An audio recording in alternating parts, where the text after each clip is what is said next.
చాలనుకుంటుంది. మొత్తం జరిగేటువంటి 4 రోజులు జరిగే గ్రామ సభల్లో వారి నుంచి అప్లికేషన్లు తీసుకుంటారు, మరి పరిశీలనలో కూడా తీసుకుంటారు. కేవలం ఇదే కాదు, గతంలో ప్రజాపాలనపై అభయహస్తం పేరిట తీసుకున్న అప్లికేషన్లు కానీ, మీ సేవలో తీసుకున్న అప్లికేషన్లు, మళ్ళీ గత ప్రభుత్వంలో ఉన్నటువంటి పెండింగ్ సంబంధించినటువంటివి కానీ, ఇప్పుడు మళ్ళీ తీసుకున్నటువంటి అప్లికేషన్లు అన్ని పరిగణలోకి తీసుకుంటామంటుంది రాష్ట్ర ప్రభుత్వం. ఇది నిరంతర ప్రక్రియ అని చెప్తా ఉన్నారు. దీంతో పాటు ఇందిరమ్మ ఆత్మీయ భరోసా కింద కూలీలకు ఇచ్చేటువంటి వివరాలు, వీటన్నిటిని కూడా గ్రామ సభల ద్వారా వివరాలు సేకరిస్తారు.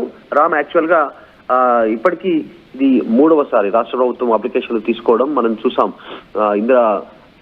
ప్రజాపాలన పేరిట అభయస్థం పేరిట తీసుకున్నటువంటి అప్లికేషన్లు మీ సేవలో అప్లై చేసుకోమని చెప్పినటువంటి విషయం, మళ్ళీ మొన్న రీసెంట్ గా యాప్ ద్వారా సేకరిస్తామనేటువంటి చెప్పారు. మళ్ళీ ఇప్పుడు ఇది 4వసారి తీసుకుంటున్నారు రాష్ట్రంలో అప్లికేషన్లు. ఎందుకంటే ప్రజల నుంచి వస్తున్నటువంటి వినతులు కావచ్చు, ఆందోళన కావచ్చు, ప్రతిపక్షాలు చేస్తున్నటువంటి విమర్శలు కావచ్చు, వీటిని దృష్టిలో పెట్టుకొని వచ్చేటువంటి స్థానిక సంస్థల ఎన్నికలను దృష్టిలో పెట్టుకొని ఇంకా నిరంతర ప్రక్రియ ఏంటి, ఇప్పటికే 1 year కంప్లీట్ చేసుకుంది కాంగ్రెస్ అధికారంలోకి వచ్చి, ఇప్పటికే ఇవ్వాల్సింది ఇంకా నిరంతర ప్రక్రియ అంటున్నారు. ఇందిరమ్మ ఇళ్ల విషయంలో కానీ, అభ్యర్థుల ఎంపిక కానీ, తర్వాత రేషన్ కార్డు కానీ. ఆల్రెడీ 1 year అయిపోయిన తర్వాత ఇంకా రేషన్ కార్డు ఇవ్వకుండా నిరంతర ప్రక్రియ చెప్పడం ఎంతవరకు ప్రజలను మోసగించడం అనేటువంటిది ప్రతిపక్షాలు చెప్తా ఉన్నాయి. సో దాన్ని దృష్టిలో పెట్టుకొని మళ్ళీ అప్లికేషన్లు తీసుకుంటున్నారు, వీరందరికీ అర్హులుగా చేర్చాలంటూ.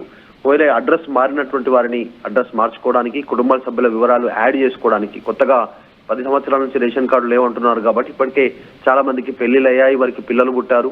సో వారందరి పేర్లు కూడా యాడ్ చేసుకోవడానికి, ఉమ్మడి కుటుంబం నుంచి విడిపోయి సపరేట్ గా ఉంటున్నటువంటి వారికి సపరేట్ గా కార్డు అప్లై చేసుకోవడానికి వీరందరినీ అవకాశం కల్పిస్తూ రాష్ట్ర ప్రభుత్వం అయితే నిర్ణయం తీసుకోవడం జరిగింది. మొన్న జరిగినటువంటి కులగణన సందర్భంగా కూడా ఎవరికి రేషన్ కార్డు లేదు, ఎవరు కుటుంబం నుంచి విడిపోయారు, ఎవరికి సొంత జాగాలున్నాయి, ఎవరికి ఇల్లు కట్టుకోవడానికి ఇందిరమ్మ ఇళ్ల పేరిట అర్హులు ఉన్నారు, మొదటి ఫేజ్ లో ఇల్లు సొంత జాగా ఉన్న వారికి ఇల్లు కట్టుకోవడానికి 5 లక్షలు ఇస్తామని రాష్ట్ర ప్రభుత్వం చెప్పింది. కాబట్టి ఈ మొదటి విడత కింద ఉన్నటువంటి అర్హులు ఎవరు, వీటన్నిటి వివరాలు సేకరించింది. సో దాంట్లో భాగంగానే మరొక్కసారి ఇటు రేషన్, ఇటు ఇందిరమ్మ ఇళ్ల కోసము, ఇందిరమ్మ ఆత్మీయ భరోసాకు సంబంధించినటువంటి విషయాలపైన గ్రామసభ జరుగుతూ ఉంది. మరొకసారి అప్లికేషన్ తీసుకుంది రాష్ట్ర ప్రభుత్వం.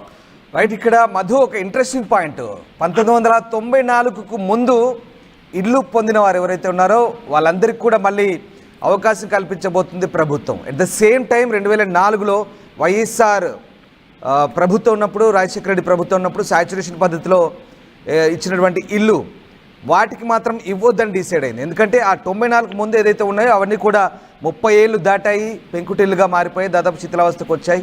సో వాటికి మాత్రం అవకాశం కల్పించాలని ప్రభుత్వం ఇక్కడ భావిస్తోంది. సో 19 లక్షల ఇల్లు ఏవైతే రాజశేఖర రెడ్డి ఇచ్చారో వాటిని మాత్రం ఆధార్ నెంబర్ ఆధారంగా లేదా ఆయా వివరాల ఆధారంగా ఖచ్చితంగా వాటిని పక్కన పెట్టాలని ఆలోచిస్తుంది. సో 94కు ముందు ఎవరైతే ఉన్నారో వాళ్ళు మాత్రం దరఖాస్తు చేసుకోవచ్చు అనేది ఒక ఇంట్రెస్టింగ్ పాయింట్. సో ఆ రకంగా పాత వారికి కూడా మళ్ళీ అవకాశం దక్కబోతుంది. సో ఈ రకంగా ఇళ్ల కేటాయింపుకు సంబంధించి, అలాగే రేషన్ కార్డుల కేటాయింపుకు సంబంధించి ఎంపిక ఎలా ఉండబోతుంది. రేషన్ కార్డు కూడా ఇప్పటికే 18 లక్షలకు పైగా దరఖాస్తులు వచ్చినట్టుగా తెలుస్తోంది. ఇప్పటికే చాలామంది ఇంకా రేషన్ కార్డు లేకుండా ఉన్నారు, అర్హులందరికీ ఇస్తామని చెప్తుంది. సో ఈ రకంగా ఇంకా ఇట్లాంటి అంశాల్లో ఏ రకమైనటువంటి గైడ్ లైన్స్ పాటించే అవకాశం ఉందనుకోవచ్చు మనం.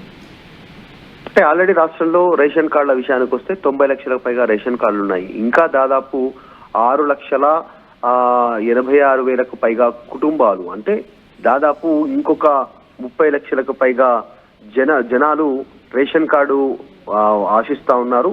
వారి కోసం ఆ విషయాలు అవన్నీ కూడా పెండింగ్ ఉన్నాయి. వారి విషయం పైన కూడా క్లారిటీ వచ్చే అవకాశం ఉంది, ఎవరు అర్హులు రేషన్ కార్డుకి అనేటువంటిది. తర్వాత ఇందిరమ్మ ఇండ్ల వరకు వస్తే గత ప్రభుత్వంలో ఆల్రెడీ బీఆర్ఎస్ ప్రభుత్వంలో డబుల్ బెడ్రూమ్ పేరిట వాళ్ళు కొన్ని నిర్మించడం జరిగింది, అర్హుల ఎంపిక కూడా జరిగింది, కొంతమందికి కేటాయించారు.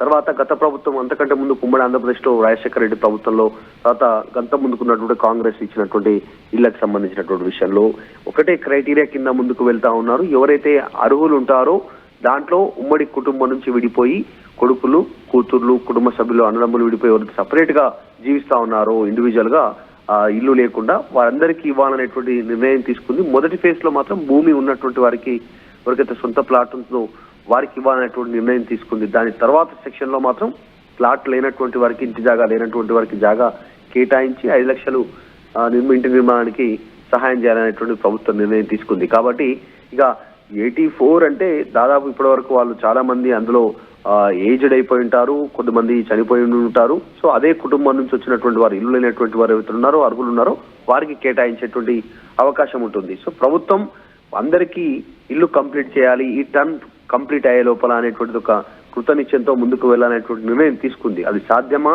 ఎంతవరకు సాధ్యమవుతుందనేది పక్కన పెడితే ప్రభుత్వం మాత్రం అందరికీ ఇళ్ల కేటాయింపు దిశగా ముందుకు వెళ్లే ప్రయత్నం అయితే చేస్తా ఉంది. దానికోసమే ఈ రోజు నుంచి 24 తారీఖు వరకు అప్లికేషన్ తీసుకుంటున్నారు, అర్హులను గుర్తిస్తారు. మరొకసారి ఎవరైతే అప్లై చేసుకోలేదో ఈ 4 రోజుల్లో వాళ్ళు అప్లై చేసుకోవడానికి మరొక అవకాశం కల్పిస్తా ఉంది రాష్ట్ర ప్రభుత్వం. Right, yes, thank you Madhu, thanks for the update. So మొత్తం మీద రాష్ట్ర ప్రభుత్వం అయితే కీలక అప్డేట్ ఇచ్చింది. రేషన్ కార్డులు అలాగే ఇందిరమ్మ ఇండ్లకు దరఖాస్తు చేసుకునే వారికి మరొక అవకాశం కల్పిస్తుంది. గ్రామ సభలోనే ఈ పథకాల లబ్ధిదారుల ఎంపిక ఉండబోతుంది.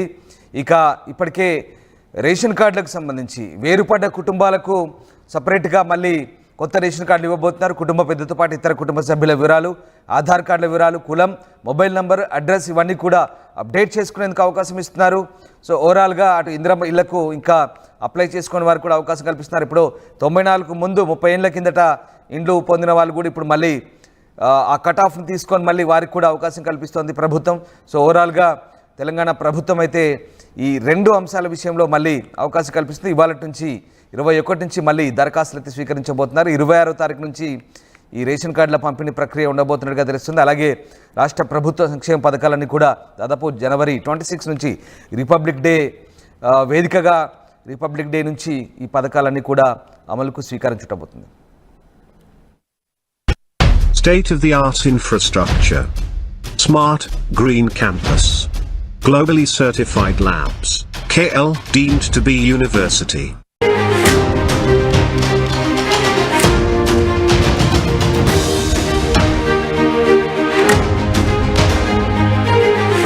కొత్త రేషన్ కార్డులో ఇందిరమ్మ ఇళ్ల కోసం మరో అవకాశం ఇవ్వాలని తెలంగాణ ప్రభుత్వం నిర్ణయించింది. ఇవాళ నుంచి మరోసారి దరఖాస్తుల స్వీకరణ జరగబోతోంది. జాబితాలో పేర్లు రాని వాళ్ళు ప్రజావాణి, గ్రామ సభల్లో దరఖాస్తు చేసుకోవాలని ప్రభుత్వం సూచిస్తోంది. కొత్త కార్డులతో పాటు కార్డులో మార్పుల కోసం దరఖాస్తులు స్వీకరించబోతున్నారు.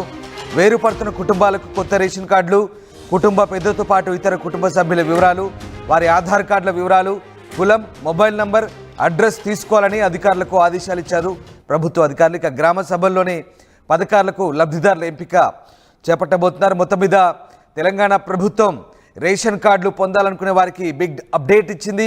కొత్తగా మళ్ళీ రేషన్ కార్డులతో పాటు ఇందిరమ్మ ఇళ్లకు దరఖాస్తు చేసుకునే వారికి మరొకసారి అవకాశం కనిపిస్తూ ఒక రకంగా గుడ్ న్యూస్ చెప్పిందనే చెప్పాలి. ముఖ్యంగా జనవరి 21 నుంచి జరిగే గ్రామ సభల్లో వీటి కోసం అప్లికేషన్లు స్వీకరించాలని కలెక్టర్ను ఆదేశించారు సిఎస్ శాంతకుమారి. దీనికి సంబంధించి గైడ్లైన్స్తో సర్క్యులర్ పంపించారు. గ్రామ సభల్లో కొత్త రేషన్ కార్డులతో పాటు ఇప్పటికే ఉన్న కార్డుల్లో పేర్లు చేర్చడానికి దరఖాస్తులు స్వీకరించాలి. ఒకే కుటుంబం నుంచి వేరుపడుతున్న కుటుంబాలకు కొత్త కార్డులు ఇచ్చేందుకు అప్లికేషన్లు తీసుకోవాలి. కుటుంబ పెద్దలతో పాటు ఇతర కుటుంబ సభ్యుల వివరాలు, వారి ఆధార్ కార్డులు, కులం, మొబైల్ నంబర్, చిరునామా వంటి వివరాలను తీసుకోవాలని గైడ్లైన్స్లో స్పష్టం చేశారు. ఈ సర్క్యులర్లో మొత్తం మీద ఇందిరమ్మ ఇండ్లకు కట్ ఆఫ్, అలాగే ఇల్లున్నా సరే వాళ్ళందరికీ మళ్ళీ ఛాన్స్, ఇలా రేవంత్ సర్కార్ అయితే కీలక నిర్ణయం తీసుకోబోతుంది. ప్రస్తుతం సర్వేల హడావుడి నడుస్తుంది. ఎన్నికల్లో ఇచ్చిన హామీల్లో భాగంగా ప్రతిష్టాత్మకమైన ఈ పథకాలను ప్రభుత్వం ప్రారంభించేందుకు సిద్ధమవుతుంది. జనవరి 26 నుంచి రైతు భరోసా, ఇందిరా ఆత్మీయ భరోసాతో పాటు కొత్త రేషన్ కార్డుల పంపిణీ ప్రారంభించేందుకైతే ముహూర్తం ఖరారు చేసిన సంగతి తెలిసిందే. ఇక వీటి అమలు కోసం క్షేత్రస్థాయిలో సర్వేలు కూడా జరుగుతున్నాయి. ఈ క్రమంలోనే ఇందిరమ్మ ఇళ్ల పంపిణీకి సర్వేలు కూడా నిర్వహించారు. ఇందులో భాగంగానే ఇప్పుడు మరో కీలక ప్రకటన చేసింది రేవంత్ సర్కార్. మొదటి విడతలో ఇటు ఇళ్ల స్థలం ఉన్న వారికి ప్రాధాన్యత ఇవ్వడం కోసం మళ్ళీ దరఖాస్తులు తీసుకుంటున్నారు. At the same time ration కార్డులు కూడా ఇచ్చేందుకు మళ్ళీ దరఖాస్తులు తీసుకోబోతున్నారు. ఇప్పటికే లక్షల సంఖ్యలో